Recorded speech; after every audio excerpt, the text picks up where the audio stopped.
नमस्कार काका, नाव काय आपलं? बंडूपंत आबा दडस. आता आपण दडसवाडीमध्ये आहे. दडसवाडीमध्ये आम्हाला बऱ्याचशाच गाड्या प्रचारात दिसल्या. नक्की कशाचा प्रचार चालू आहे? कुठली निवडणूक आहे इथं?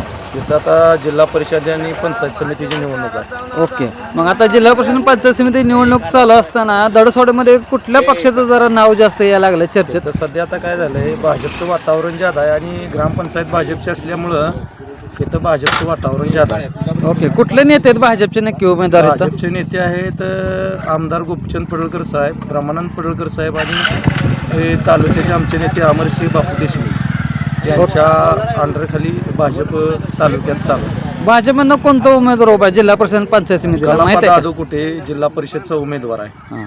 आणि पंचायत समितीला? आणि कल्पना शिंदे. ओके, तुम्हाला असं वाटतं का की ह्या दोघांच्या माध्यमातून तुमची विकास कामं निवडून आल्यानंतर होतील? हो होणार की. कशाच्या आधारे होतील? कारण कलापा जाधव कुठे ज्यावेळेस पंचायत समिती सदस्य होतं हां. त्यावेळेस उंबरगावमध्ये आम्हाला त्यांनी पाण्याची समस्या बघून, पाण्याच्या अडचणी बघून त्यांनी वॉटर ATMचं आम्हाला तिथं काम दिलं आणि त्या वॉटर ATMच्या माध्यमातून उंबरगावमध्ये जी पाणी दूषित होतं ती स्वच्छ करून उंबरगावला आता आम्ही पाणी देण्याचा चांगला प्रयत्न केला आहे. अशी परिस्थिती झाली होती निवडणुकीचा अर्ज भरताना की कुठे जे होते ते आधी शिवसेनेमध्ये होते आणि काही 2-3 दिवसापूर्वी भाजपमध्ये डायरेक्ट प्रवेश केला आणि उमेदवार घेतले. ह्याच्यावर काय सांगा? काय झालंय, कलापांना ही मूळचे पहिल्यांदा अपक्षमध्ये उभा होते हनुमंतराव देशमुख यांच्या पार्टीमध्ये. नंतर त्यांनी काय झाले, शिवसेनेने ती शिवसेनेमध्ये गेले नव्हते, पण शिवसेनेच्या काही लोकांनी त्यांचा भाव केला की आमच्या पार्टीत आलेत, आमच्याकडून उमेदवार आहे. मग इथं प्रॉब्लेम, ही जी जागा आहे आपली जिल्हा परिषदची, ही जागा मूळ आहे ती ओबीसीची जागा आहे. इथं आता सध्या कुणबीची सीट उभा असल्यामुळं जी ओबीसीची लोक आहेत ती सर्व लोक आता एकवटलेली आहेत. त्यामुळं हा फटका 100% कुणबीला बसणार आहे का? तर बसणार आहे.